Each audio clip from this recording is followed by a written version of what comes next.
Assalamualaikum warahmatullahi wabarakatuh.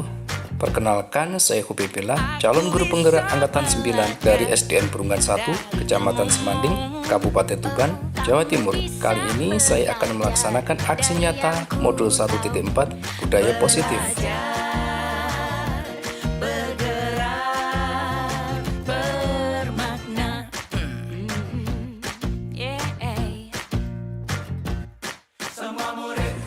Assalamualaikum warahmatullahi wabarakatuh.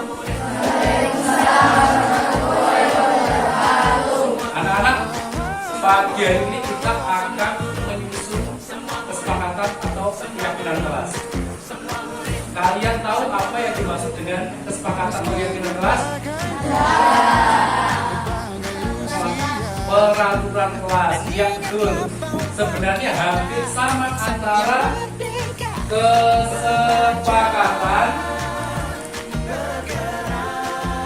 atau keyakinan kelas dengan yang namanya peraturan. Hampir sama. Bedanya apa? Kalau peraturan itu yang membuat adalah sekolah, yang mana kalian wajib mentaati. Artinya tidak melibatkan kalian secara langsung dan kalian harus mentaati. Tapi kalau kesepakatan atau keyakinan kelas ini, kita antara saya, Pak Bil selaku guru, dan kalian sebagai murid dilibatkan untuk membuat kesepakatan. Dari kesepakatan tersebut nanti akhirnya apa? Akan terbentuk menjadi sebuah keyakinan yang harus kita laksanakan secara bersama-sama. Jadi nanti alurnya kalian akan saya bagikan apa yang namanya? Bikin dong. Ya. Kertas note atau catatan. Nanti kalian bebas untuk memilih kesepakatan apa yang harus kita terapkan di kelas. Yang intinya adalah kesepakatan yang baik, ya, atau keyakinan yang baik untuk kebaikan kita bersama dan akan menjadi budaya positif di ruang kelas. Langsung aku akan membagikan aktivitas. Silakan pilih satu saja kesepakatan atau keyakinan kelas. Nanti kita akan merumuskan bersama-sama dari pilihan kalian semua itu sehingga menjadi deskripsi atau kalimat keyakinan yang harus kita sepakati secara bersama-sama. Langsung tuliskan saja di sekitar yang saya bagikan.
Aku bisa belajar dari ilmumu. Oh, kamu bisa belajar dari yang ku tahu. Belajar, bergerak, bermakna. Yeah.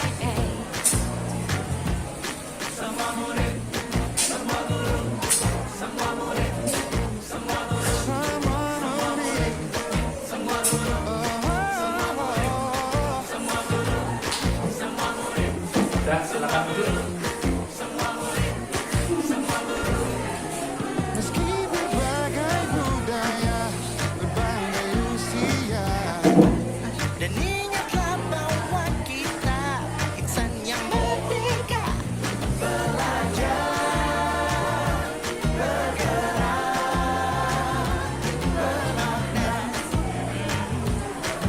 Oke, sticky note yang telah kalian tulis, kesepakatan kelas kalian secara mandiri silakan kalian tempel di papan atau di kertas papan yang telah saya sediakan. Silakan secara berurutan.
menjalankan tiket kelas.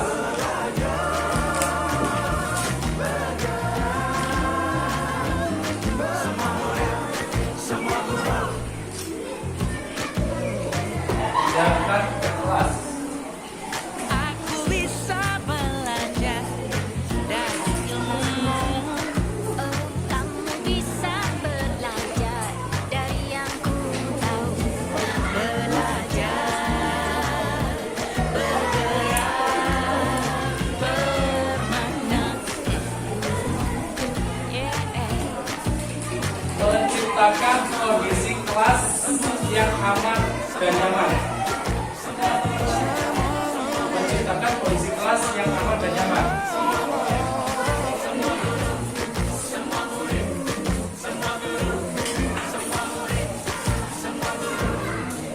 Meski berbagai budaya, berbagai usia, dan ingatlah bahwa kita insan yang merdeka. Yang aman dan nyaman.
Aku bisa belajar dari ilmumu.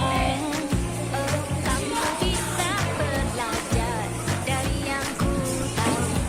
Belajar, bergerak, bermakna. Yeah.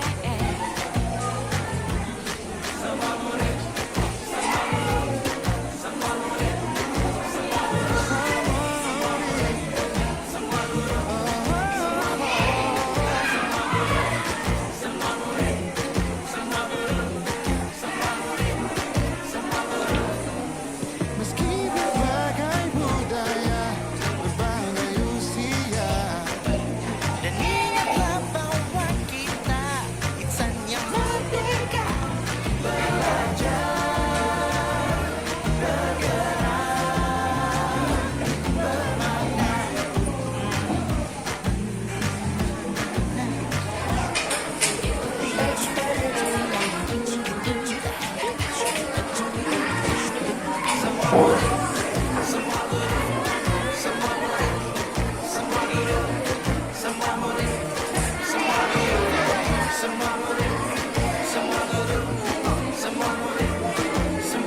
Baiklah anak-anak, dari kesepakatan kalian yang telah kalian tulis di sticky note dan kemudian yang telah kalian tempel pada pelamu ini berupa kesepakatan, kemudian tercipta keyakinan.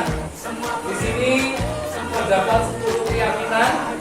Yang pertama adalah datang tepat waktu.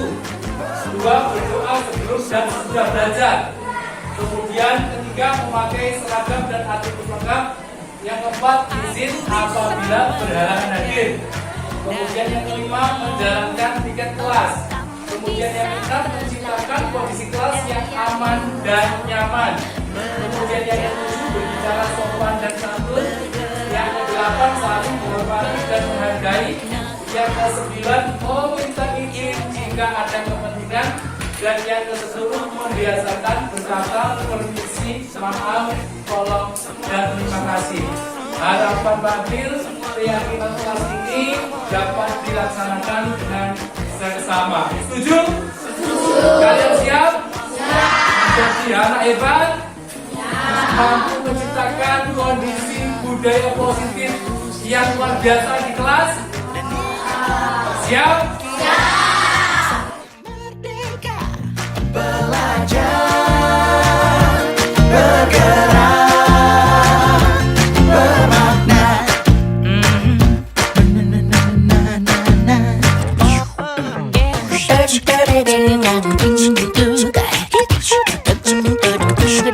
Semua murid, semua guru, semua murid, semua guru, semua murid, semua guru, semua murid, semua guru, semua murid, semua guru, semua murid, semua guru.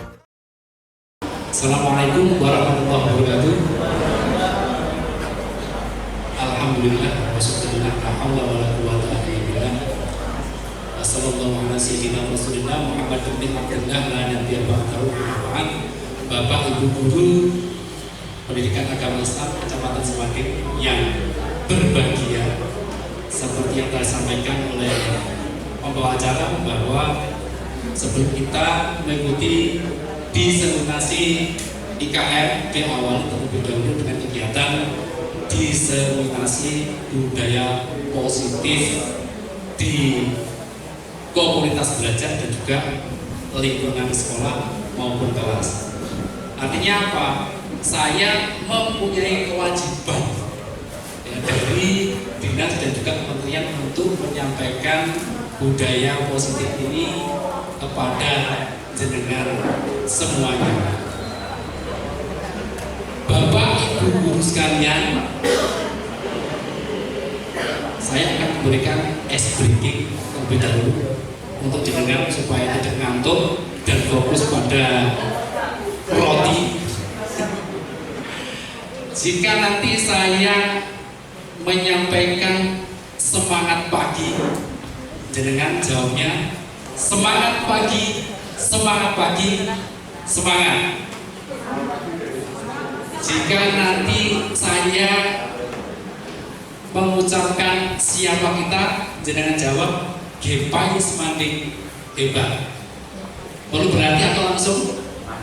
Coba semangat pagi, semangat pagi, semangat. Siapa kita? Hebat. Oke, saya ulang lagi. Semangat pagi, semangat pagi, semangat pagi, semangat. Siapa kita? Insya Allah teman-teman semuanya ini adalah guru-guru yang hebat dan dapat meneladani dari kawan-kawan kita yang hebat pula. Bapak Ibu guru sekalian, terkait dengan program dari pemerintah sekolah penggerak dan juga guru penggerak yang mungkin jenengan semuanya besok juga akan masuk ke dalam komunitas guru penggerak, insya Allah, dan saya yakin itu jenengan semuanya mampu.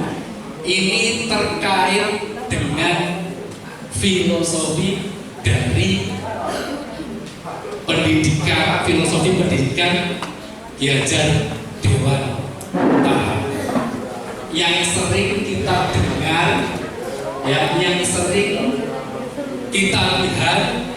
Beliau itu punya semboyan yaitu Ingarso Sutulodo Ikmatjo Mamukarso Tuturi Dandayani. Artinya apa? Ingarso Sutulodo itu guru di depan memberikan contoh atau keteladanan.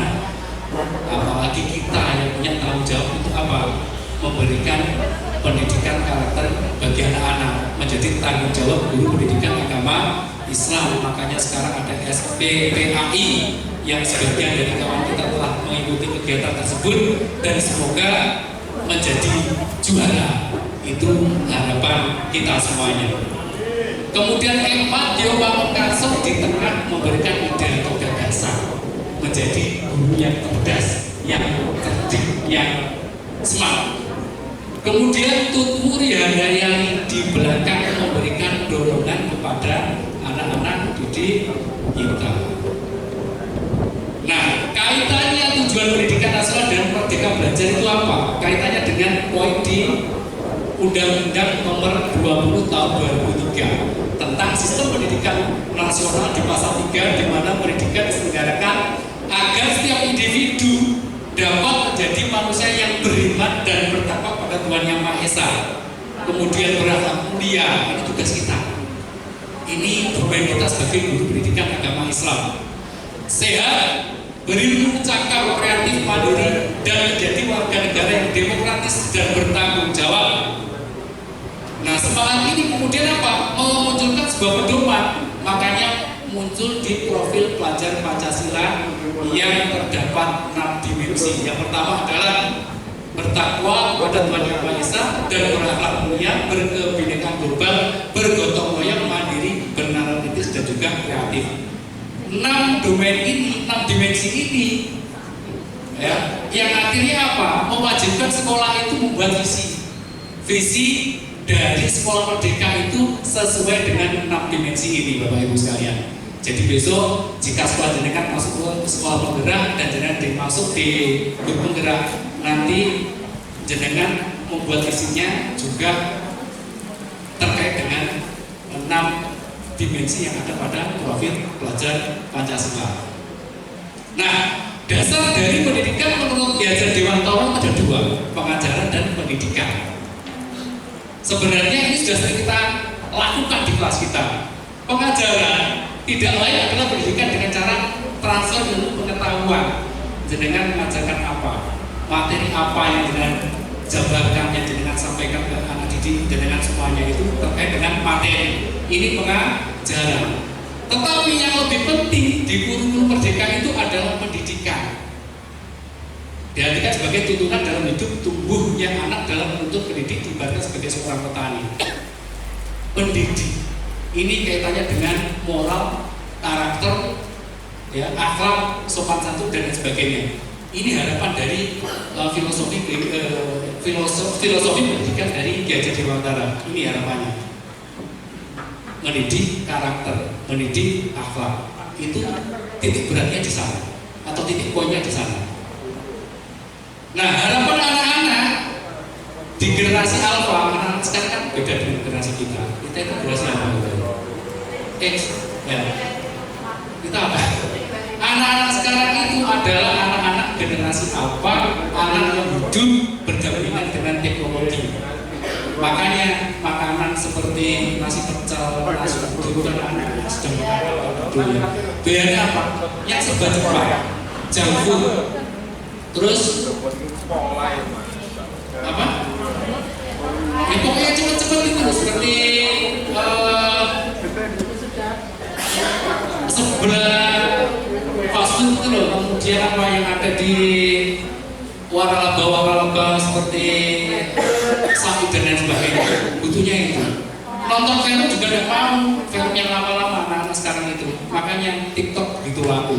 Reels yang ada pada YouTube juga laku. Karena apa? Anak-anak sekarang nggak mau yang serba rumit-rumit, mintanya instan. Ya. Nah, anak-anak sekarang itu mintanya dididik dengan cara apa? Sesuai dengan kodrat alam, berkaitan dengan sifat dan bentuk lingkungan di mana berada. Ada faktor intrinsik dan juga ekstrinsik. Anak itu mempunyai kodrat alam. Kalau orang dulu mengatakan bahwa anak adalah tabula rasa yang berupa kertas kosong yang terserah orang tuanya atau bapaknya atau orang tuanya mencoret-coret kertas itu ingin menjadikan apa anaknya, itu adalah pemahaman yang salah. Karena sebenarnya anak itu adalah kertas putih yang sudah ada bulatan-bulatan salah. Dia sudah punya potensi sejak dia lahir. Makanya tugas kita hanya apa? Mempertebal dari bulatan-bulatan salah itu, sehingga apa? Potensinya tumbuh. Karena apa? Ya kita tahu lah, banyak yang melihat contoh-contohnya di karikatur atau apa itu, ada sekumpulan hewan di mana mereka dihadapkan pada satu kolam. Ada burung, ada ikan, ada bebek, ada monyet.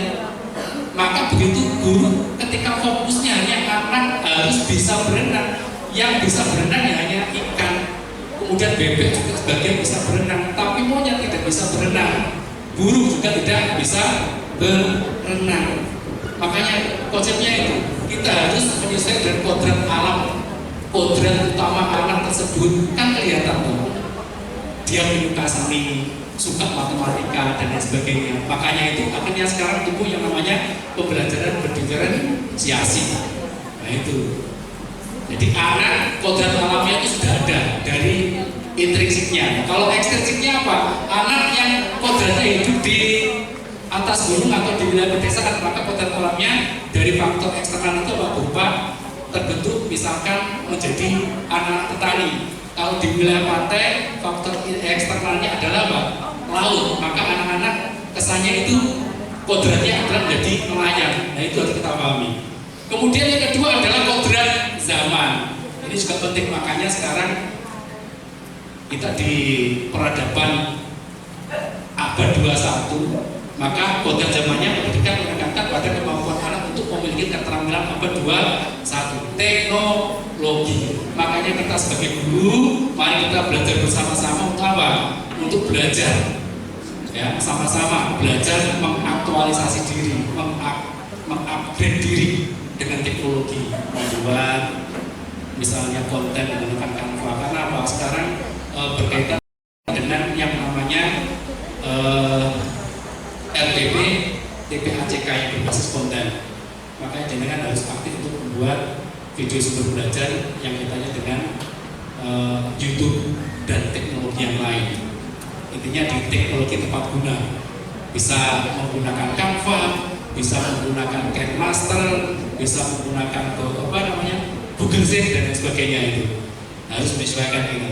Saya yakin semuanya sudah mampu, tapi apa? Kadang-kadang itu kurang peduli, itu saja. Makanya kalau saya sendiri, saya itu peduli pada diri saya, peduli pada diri sendiri. Makanya jangan semuanya harus memunculkan kepedulian bagi diri sendiri, gitu. Jadi jangan menganggap saya ini pintu gini-gini, setiap itu sesuatu dan sebagainya. Itu karena apa? Dari rasa peduli saja dan unsur keberuntungan. Insya Allah kalau kita peduli pada diri sendiri, Allah pun akan membuka setiap rezeki kita. Gitu. Kemudian dalam pembelajaran, nah ini anak-anak juga membutuhkan guru yang berpihak pada murid. Kalau orang-orang dulu, guru-guru zaman dahulu itu apa? Teacher center. Jadi berpusat pada guru, guru ceramah. Pokoknya semuanya harus menuruti apa kata guru. Anak-anak tidak boleh membantah. Ini teacher center. Semua kembali pada guru. Nah, anak-anak sekarang dididik berarti pada apa? Student center. Semuanya berpusat pada siswa. Jadi anak-anak itu bebas untuk memilih gaya belajarnya. Kita harus mengikuti. Makanya tadi saya sampaikan kita harus mengaktualisasi dan mengupgrade diri kita. Jadi mengerti apa yang murid butuhkan. Makanya kembali ke yang tadi, itu pentingnya dari pembelajaran berdiferensiasi. Kemudian membuat pembelajaran yang menyenangkan, berbasis konten, berbasis produk, berbasis proses. Kemudian yang ketiga, memberi kesempatan bagi murid untuk bereksplorasi. Nah ini, jadi student center, bukan yang tadi saya sampaikan. Kalau dulu itu apa? Apa Pak Ibu? Teacher center. Jadi paradigma lama itu harus kita ubah jadi paradigma yang baru. Nah sekarang apa nilai guru penggerak? Yang pertama adalah berpihak pada murid. Jadi mindset yang dulu teacher center, semuanya harus, pokoknya harus mengikuti saya sebagai guru. Anak-anak harus mengikuti gaya pembelajaran saya. Itu kita delete dan kita ganti berpihak pada murid. Apa kemauan dari murid? Apa keinginan dari murid? Ingin belajar yang seperti apa harus kita ikuti. Kemudian mandiri. Kemudian kolaboratif. Nah ini yang perlu saya tekankan aja dengan kolaborasi kerja bersama. Karena apa? Kita punya yang namanya KKG, kita punya komunitas belajar. Kalau komunitas belajar ini, nah nilai dari kolaborasi kerjasama ini mari kita tingkatkan bersama-sama untuk kemajuan dari komunitas belajar kita. Ini sudah saya buatkan insyaallah proses di PMM untuk komunitas belajar KKG KI Kecamatan Semanding. Baru proses karena banyak sekali yang perlu saya jawab di sana. Kemudian reflektif. Kita juga harus bisa merefleksikan terkait dengan keberadaan kita sebagai guru. Misalkan ketika kita setelah memberikan pelajaran pada anak, kita bisa merefleksikan ya, untuk melaksanakan rencana tindak lanjut kita di proses pembelajaran. Dan bukan hanya di proses pembelajaran saja, kita harus membudayakan poin nilai-nilai reflektif ini di setiap kegiatan kita sebagai guru. Kemudian inovatif, nah ini mempunyai ide gagasan baru. Jenengan sekarang terkait dengan RPP, TPACK yang berbasis konten itu, jenengan harus aktif. Alhamdulillah di sini guru kita juga ada yang aktif di YouTube seperti Komunisir dan mulai, ada yang di TikTok, Bang Tommy. Kita gunakan itu. Jadi kita manfaatkan untuk kepentingan baik, untuk praktik baik. Memang setiap sesuatu itu ada minusnya, ada sisi positif dan negatif. Kita ambil sisi positif yang kita gunakan untuk apa? Untuk memberikan sesuatu yang positif terkait pekerjaan kita sebagai guru. Nah, sekarang peran guru penggerak yang pertama menjadi pemimpin dalam pembelajaran. Kita harus bisa menjadi pemimpin dalam pembelajaran. Memberikan ruang pada anak-anak seperti yang tadi saya sampaikan. Anak itu maunya apa? Ingin belajar yang bagaimana? Kemudian menggerakkan komunitas praktisi. Kita kompak bersama-sama, ini kolaboratif. Kerjasama kita dalam komunitas belajar. Seperti di kecamatan kita punya KKG, ada PKG di tingkat gugus. Nah itu, mari kita sama-sama gerakkan. Kemudian menjadi coach bagi guru lain. Coach. Kalau sepak bola pelatih, artinya apa? Kita bisa memberikan arahan, kita bisa memberikan solusi terkait apa dari teman sejawat kita yang dia tidak mampu itu apa. Kita bisa memberikan solusi, kita bisa memberikan arah. Kemudian mendorong kolaborasi antar guru, baik di sekolah, di lembaga masing-masing, dengan mendorong untuk melaksanakan kolaborasi kerjasama antar teman sejawat. Kemudian yang terakhir mewujudkan kepemimpinan murid. Maksudnya apa? Kalau seperti contoh begini, di SD saya untuk menumbuhkan kepemimpinan murid ini, setiap kegiatan Asmaul Husna itu biasanya saya jadwal untuk bergantian anak-anak untuk memimpin pembacaan Asmaul Husna. Itu sudah menjadi bagian dari kita mempraktekkan mewujudkan kepemimpinan murid, termasuk Pak Didi melatih siswanya untuk berpidato, untuk berpuisi. Ini sering, luar biasa. Nah, dari sekian ini sebenarnya kita sudah pernah melaksanakan, tapi belum pernah kita sadari gitu aja. Nah, sekarang terkait dengan budaya positif. Apa pentingnya menciptakan suasana positif di lingkungan Anda dan bagaimana Anda dapat menciptakan suasana positif di lingkungan Anda selama ini? Di sini sebenarnya ada video, tapi saya lewati saja. Intinya adalah salah satu tanggung jawab seorang guru adalah bagaimana menciptakan suatu lingkungan positif yang terdiri dari warga sekolah yang saling mendukung. Dan budaya positif ini sudah saya sampaikan sejak awal tadi, sebenarnya di lembaga jenengan ini sudah sering jenengan terapkan tapi tanpa jenengan sadari. Apa diantaranya? Sholat, duha, duhur berjamaah, ya. Kemudian apa? Senyum, sapa, salam, saling sopan, santun, ada yang mengatakan 5S, ada yang mengatakan 6S. Kemudian membudayakan bacaan Asmaul Husna, kultum. Itu sudah bagian dari budaya positif. Nah, menciptakan lingkungan positif agar terbentuk suatu budaya positif adalah suatu proses perjalanan pendidikan yang harus kita jalani. Karena ini merupakan tanggung jawab kita sebagai seorang pendidik dan sebagai seorang pemimpin pembelajaran. itu yang diharapkan dari kurikulum Merdeka. Nah, terkait dengan budaya positif itu ada latar belakangnya. Apa yang latar belakangnya? Yang pertama, budaya positif merupakan perwujudan nilai-nilai atau keyakinan universal yang harus diterapkan di sekolah terkait dengan praktik baik. Yang apa? Yang bersumber dari nilai-nilai pendidikan tadi, ya, antara pengajaran pendidikan dengan harus bisa memahami itu secara mendalam. Kemudian setiap sekolah hendaknya mampu menciptakan budaya positif di lingkungannya, budaya yang berakar kuat sehingga menjadi kebiasaan yang dilakukan secara kontinu dan sadar. Artinya dari faktor intrinsik, kesadaran diri sendiri, bukan dari faktor eksternal karena hukuman. Jadi karena hukuman atau karena imbalan.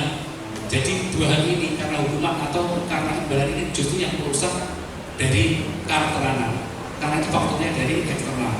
Nah, maka yang diinginkan adalah dari faktor intrinsik ini, kesadaran dari dalam diri. Itu harapannya. Nah, tujuan budaya positif yang pertama adalah membuka suasana aman, nyaman, di lingkungan sekolah. Jadi anak itu merasa nyaman, tenang. Karena apa? Siswa itu diberikan keleluasaan oleh guru untuk memperoleh pendidikan yang bagaimana. Ya, jadi tidak harus guru atau teacher center. Wes pokoknya harus mengikuti saya. Kalau harus mengikuti saya, anak-anak biasanya nanti belajar dengan ketakutan. Tapi kalau kita memberikan keleluasaan pada anak untuk memperoleh gaya belajar yang diinginkan, anak akan belajar dengan nyaman, tenang, dan tentram tentunya. Nah, kemudian juga menunjukkan nilai-nilai profil pelajar Pancasila dari 6 dimensi yang saya sebutkan tadi. Nah, kemudian di sini hubungannya disiplin positif dengan nilai kebajikan.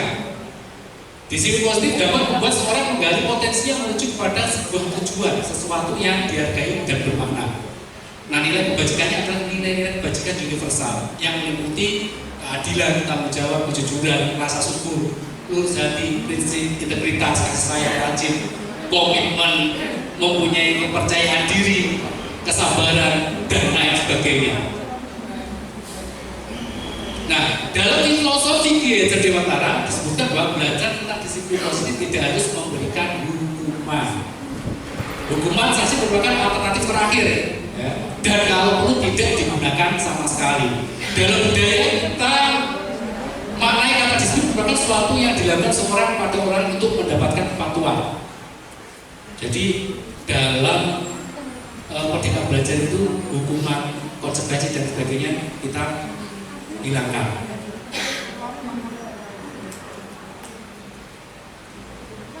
Nah, sekarang kita akan membahas siapa sesungguhnya yang pegang kontrol.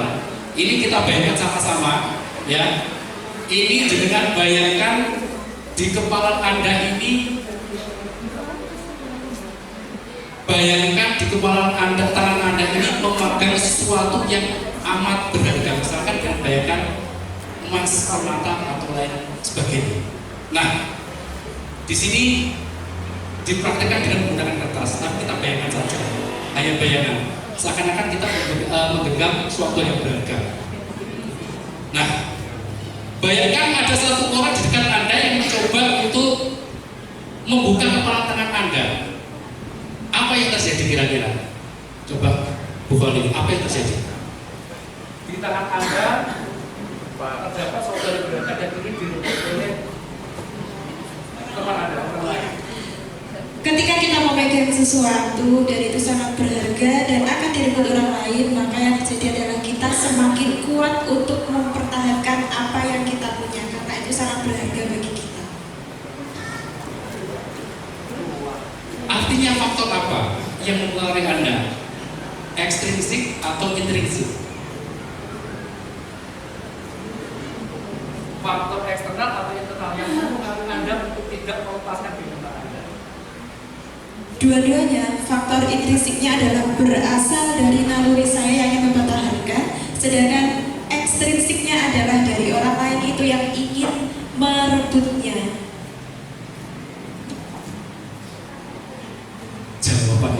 bagus sekali. Namun, ya tepuk tangan untuk Bu Khalifah.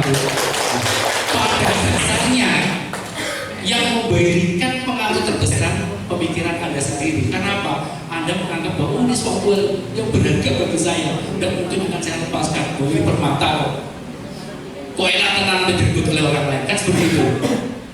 Ya. Jadi kekuatan utama adalah kekuatan yang ada pada diri kita.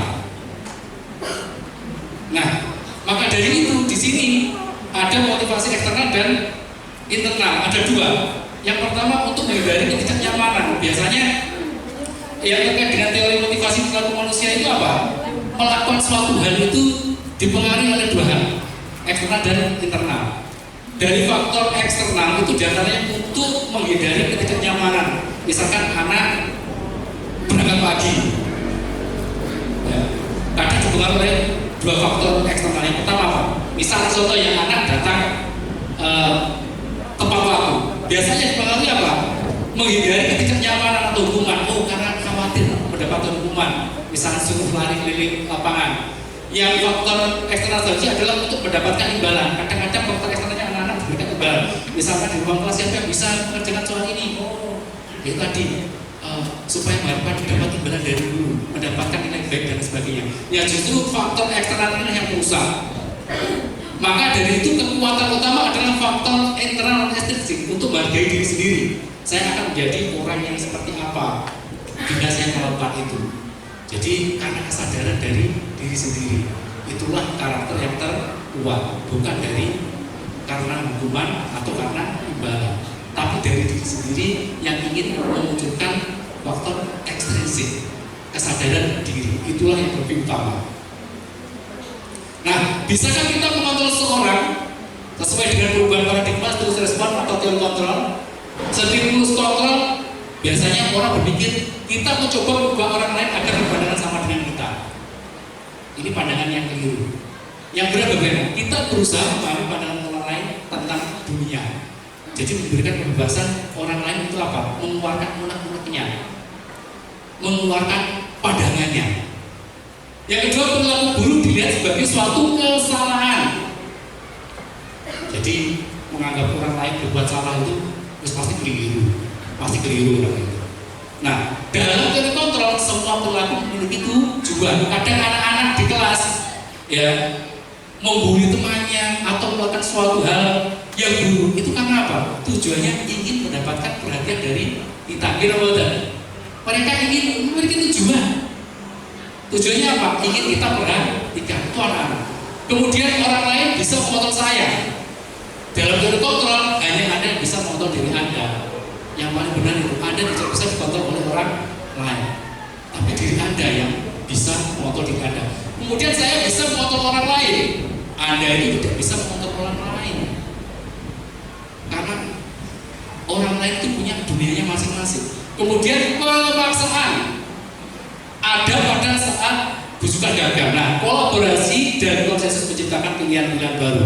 Kemudian terakhir model berpikir menang kalah. Dalam teori kontrol model berpikir menang. Jadi di paradigma kita di buku merdeka itu tidak ada suatu yang sama. Semuanya baik. Intinya begitu. Nah ini teori hukuman dan kebahagiaan. Hukuman itu bersifat tidak terencana atau tiba-tiba. Anak kita mengerjakan PR, kadang-kadang kita hukum. Tulis asmaul husna 100 kali. Seperti itu. Dan hendaknya menerima suatu hukuman tanpa melalui suatu kesepakatan. Ada kesepakatan pokoknya guru itu mempunyai hak prerogatif. Salah ya salah, mendapatkan hukuman, menjadi anak tidak diberikan kesempatan untuk apa? Untuk berbicara, mencapai kesepakatan antara guru dan siswa.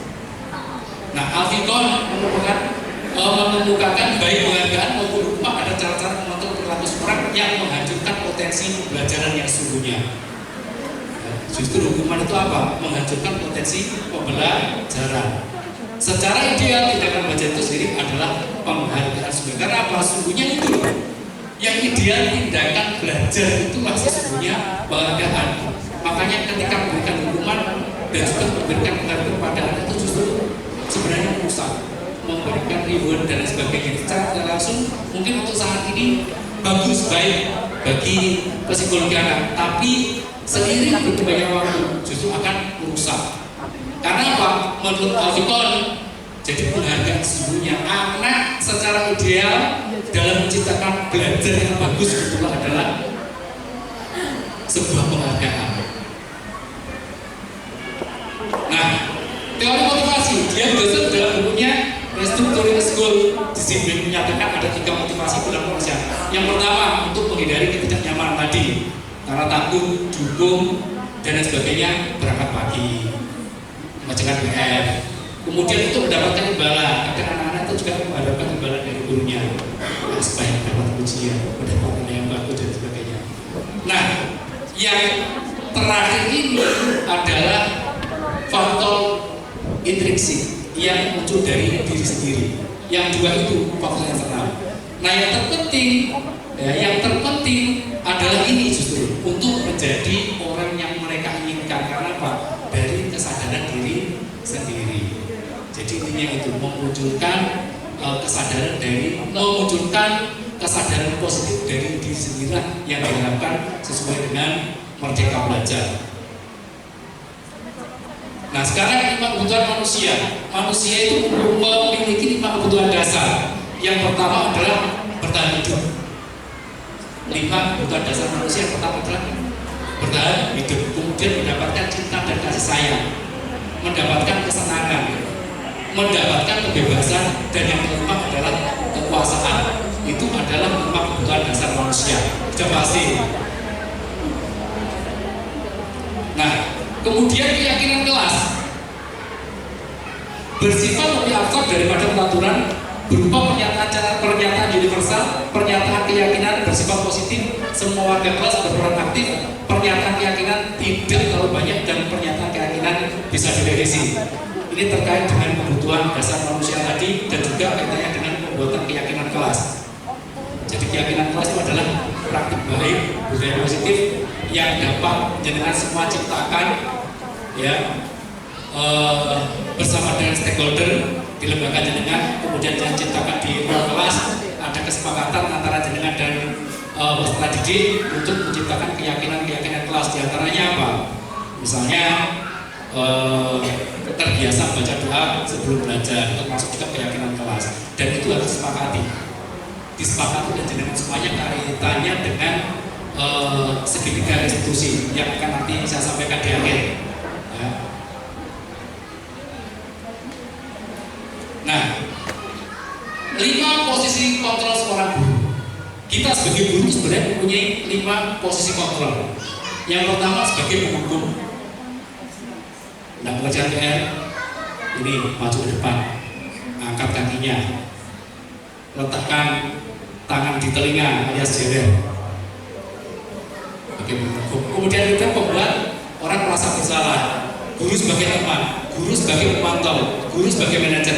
Nah, penjelasannya adalah jenengan sebagai penghukum. Yang pertama, seorang hukum bisa menggunakan hukuman fisik maupun verbal. Contoh, patuhi aturan saya atau awas kamu. Kemudian kamu selalu saja salah. Sini berdiri di depan dan kamu tidak mengerjakan PR. Itu penghukum. Nah, posisi jenengan sebagai orang merasa bersalah biasanya ditunjukkan dengan kalimat verbal pada anak-anak. Gimana coba kalau orang tua kamu tahu berbuat begini? Kan tidak enak. Yang kedua, berapa kali bapak harus beritahu kamu ya? Jadi justru akan apa? Ketoknya api kelihatannya baik, tapi apa? Justru akan membuat murid jenengan merasa bersalah. Nah, sebagai teman, contoh kalimat verbalnya, ayo bantulah dari bapak ya. Ya sudah, kali ini tidak apa-apa, nanti ibu bantu bereskan. Ini sudah merusak. Kemudian sebagai monitor atau pemantau, contoh kalimat verbal yang diucapkan biasanya, peraturannya apa, sanksi atau konsekuensinya apa yang telah kamu lakukan. Ini guru memiliki posisi kontrol sebagai pemantau. Nah, yang terbaik yang Anda harus lakukan sebagai guru adalah jenengan di posisi yang ini sebagai manajer. Ini kaitannya dengan segitiga restitusi. Manajer adalah posisi mentor di mana guru berbuat sesuatu bersama dengan murid. mempersilahkan murid mempertanggungjawabkan perilakunya, mendukung murid agar dapat menemukan solusi atas permasalahan sendiri. Jadi bukan menghukum, tidak menghakimi, tidak membuat bersama, tapi apa, duduk satu meja untuk melakukan tiga daripada segitiga restitusi. Contohnya, jika kamu meyakininya, apakah kamu bersedia memperbaikinya? Apa yang telah kamu lakukan dari keyakinan kelas, nah, misalkan seperti itu. Kemudian, apa rencana kamu untuk memperbaiki hal ini? Nah, itu justru lebih baik karena ada komunikasi dua arah dengan anak-anak. Nah, inilah posisi yang terbaik kita sebagai kontrol terhadap anak-anak. Nah, yang terakhir katanya dengan restitusi. Restitusi adalah proses menciptakan kondisi bagi murid untuk memperbaiki kesalahan mereka, sehingga mereka bisa kembali pada kelompok mereka dengan karakter yang lebih kuat. Karena ada komunikasi dua arah, akhirnya anak pun akan merasa enjoy. Jadi yang namanya anak-anak kan tetap rentan dengan yang namanya perbuatan negatif, itu biasa namanya anak-anak.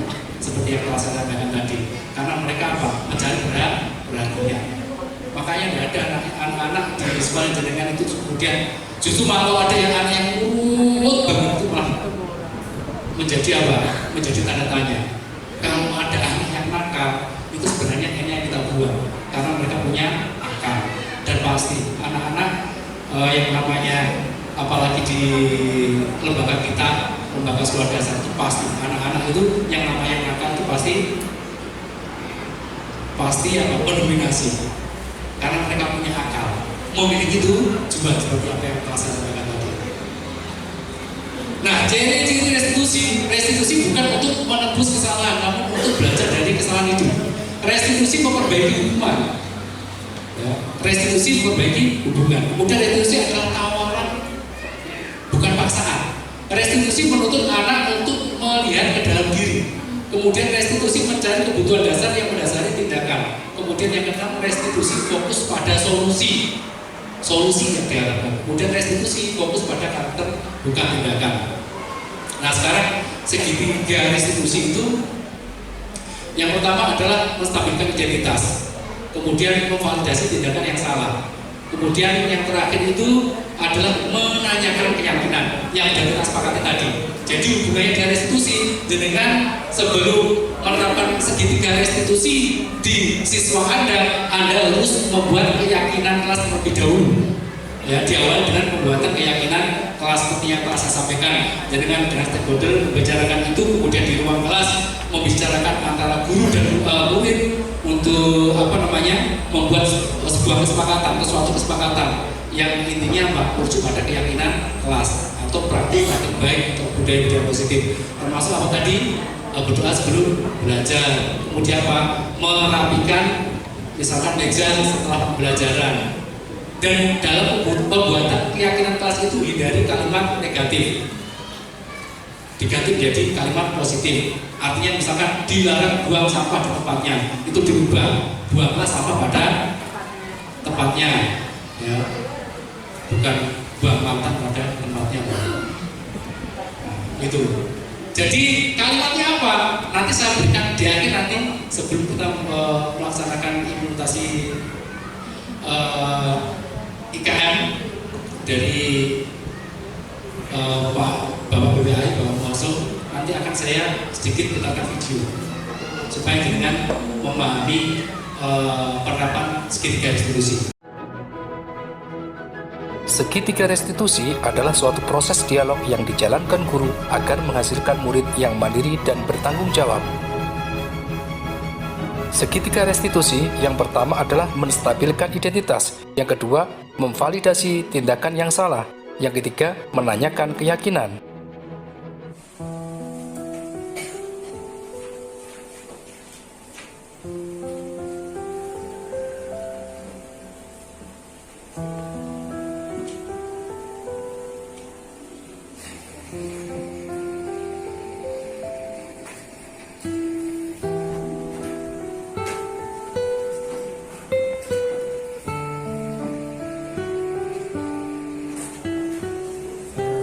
Zaki, Pak Abi lihat kamu tadi mencontek saat ulangan ya?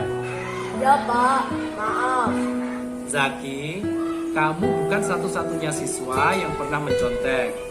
Setiap siswa yang tidak belajar kemungkinan dia akan kesulitan menjawab soal dan pada akhirnya akan mencontek jawaban teman. Kamu tentunya punya alasan mengapa kamu mencontek. Maaf Pak, karena saya terlalu banyak main game dan tidak belajar. Saya menjadi kesulitan untuk mengerjakan beberapa soal. Nah, adakah cara yang lebih baik agar kamu dapat mengerjakan soal? Ada Pak, dengan cara mengurangi main game dan rajin belajar. Apakah mencontek sudah sesuai dengan keyakinan kelas yang telah kita sepakati bersama? Tidak Pak, Menurut kamu, keyakinan kelas apa yang kamu langgar? sikap mandiri Pak. Ya, betul. Menurut kamu, sikap mandiri itu penting tidak bagi kamu? Penting Pak, Baik, kalau sikap mandiri itu penting, maka keyakinan kelas apa yang harus kamu lakukan pada saat kamu ingin mencontek? harus lebih percaya diri Pak. Kamu bersediakan memperbaiki masalah ini? Bersedia Pak, Nah, apa yang harus kamu lakukan untuk memperbaiki masalah ini? saya akan menjadi murid yang lebih mandiri dan percaya diri dalam mengerjakan ulangan. Sehingga saya tidak akan mencontek lagi. Good job, nak. Silakan kamu kembali bergabung bersama teman-teman kamu. Terima kasih Pak. Sama-sama. Hai Marsha, apa kabar? Marsha, Pak Bil dengar laporan dari guru kelas, kamu merebut bekal makanan teman ya? Iya Pak, saya mohon maaf. Sudah berapa kali kamu merebut bekal makanan teman? Sudah berkali-kali Pak. Marsha, berbuat kesalahan itu manusiawi. Setiap orang pasti pernah melakukan kesalahan. Yang paling penting adalah kita selalu berusaha untuk memperbaikinya. Setuju? Setuju Pak. Nah, kamu tentunya punya alasan mengapa kamu sering merebut makanan teman. Karena saya tidak membawa bekal makanan sendiri Pak. Kamu tahu keyakinan kelas yang telah kita sepakati bersama? Tahu Pak. Kalau merebut bekal makanan teman sesuai dengan keyakinan kelas kita tidak? Tidak Pak. Menurutmu, keyakinan kelas apa yang kamu langgar? Sikap saling menghormati Pak. Menurutmu, sikap saling menghormati itu penting tidak untuk kamu? Sangat penting Pak. Dengan saling menghormati akan tercipta kerukunan di kelas. Betul sekali. Adakah cara yang lebih baik supaya kamu tidak merebut bekal makanan teman lagi? Iya Pak, saya akan membawa bekal makanan sendiri. Nah, kita sudah mendapatkan solusinya. Pak Bil juga akan berkomunikasi dengan orang tuamu agar selalu menyiapkan bekal makanan untukmu. Terima kasih Pak. Sama-sama.